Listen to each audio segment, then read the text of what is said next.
Hey everybody, welcome back to In Bed with a Millennial. I'm the Millennial Javeda Bay, and this is my bed. And we are talking about communication all month long. And today I specifically want to talk about communication skills for resolving conflict. Because conflict's a reality. We all have it in all different types of relationships. But like how we handle it is what really matters.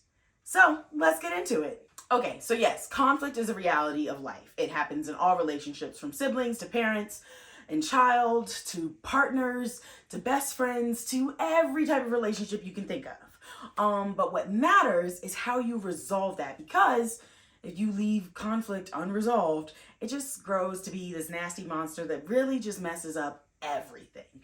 And we don't want that. Remember, the goal for 2023 is for it to be our year. We are doing everything we want to do. Everything's great, good, amazing. So we need to resolve conflict. And it's also important to recognize that conflict can be good for relationships. For some people, it really helps y'all to get to a place of like actually talking about things. Because there are sometimes people in relationships that have a tendency to avoid conflict. Yes, I'm guilty of that. But actually learning how to resolve conflict makes it better, so there's no like tension in the relationship that only one person knows what the tension is about, you know? Also, it's good in just like actually learning how to resolve problems with others. Like, it's problem solving in action.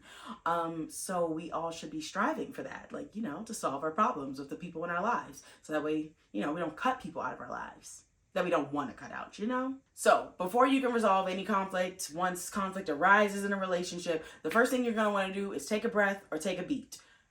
And this is important because we have a tendency as like human beings to just like speak. We say things like right after things happen, we're immediately going to respond to it. And sometimes we don't always say the right stuff or stuff we even mean. We just speak in the heat of the moment. So it's important to like take that pause. So that way the first thing out of your mouth is not like, I hate you and I'm never talking to you again. Because like, that might not be what you really mean. So taking a deep breath, taking a beat, and just like really being like, okay, how are we going to address this?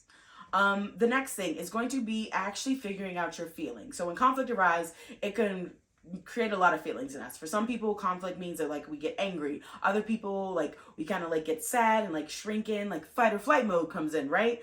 Fight, flight, fawn, all that.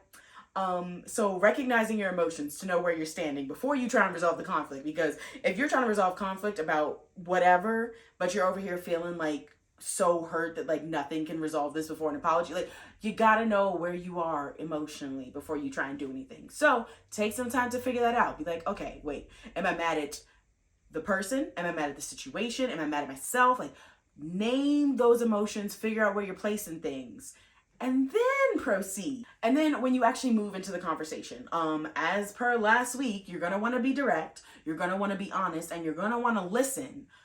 But you're also gonna want to use I statements. And if you have ever been in therapy, you have heard this recommendation. Because I statements, like, you're the center. You're not putting blame on somebody, being like, you did, but you're saying, I felt XYZ type of way, or I think. I statements are your best friend when resolving conflict, because you're not gonna resolve anything if y'all are just back and forth like, you really suck, or like, you did this, or like, you should have, you ain't fixing y'all. So use them as statements. I promise you. Like, it makes a world of a difference. Also, using I statements helps you to also do some self-reflection. Like, how am I actually feeling? How did this like actually land for me? Like, I statements really allow some introspection. And that is important in resolving conflict. And then a very important detail around conflict is to not let it fester. And by this, I mean, don't just like let things happen and continuously build up to a point where you like blow. Like, if something happens in the beginning, like early on, like address it.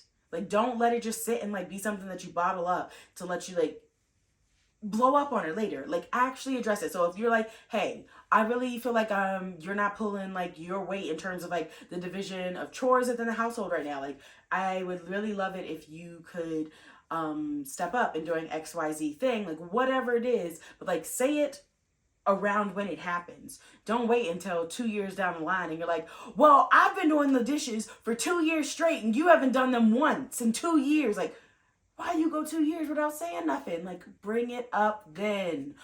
Because as we have previously said, like, when you let stuff fester and you finally like blow up, you're gonna end up saying something you don't necessarily mean. So don't let it get to that point.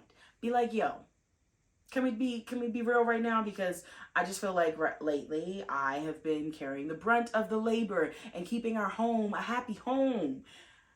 So like, can you meet me halfway, please?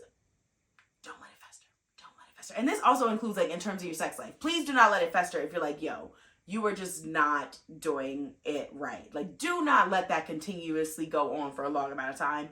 Communicate it, because though it may not seem like it, like conflict in your sex life rolls into other aspects, because you know sex has all these great qualities of like stress relief and like bringing people closer and all this stuff, and you're continuously having sex that's like conflicting in you and like this isn't good, like me, what you think is gonna happen? You're not getting that stress relief, you're not getting brought closer, like it's conflict. So address sexual conflict as well. Pretty please.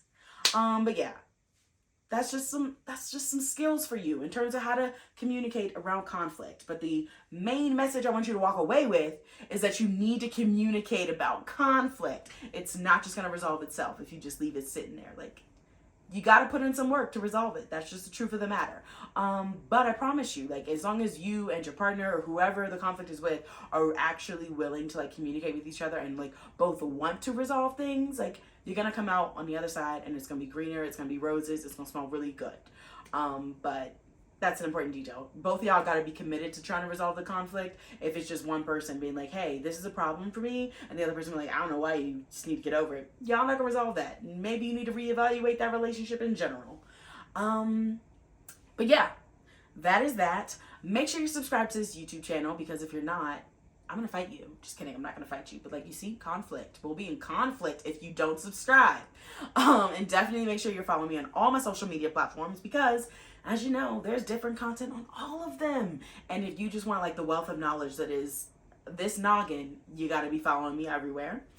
And definitely make sure you sign up for my email newsletter, because that is where the good things are. But yes, until next time, my friends, I'm gonna see you later. Deuces.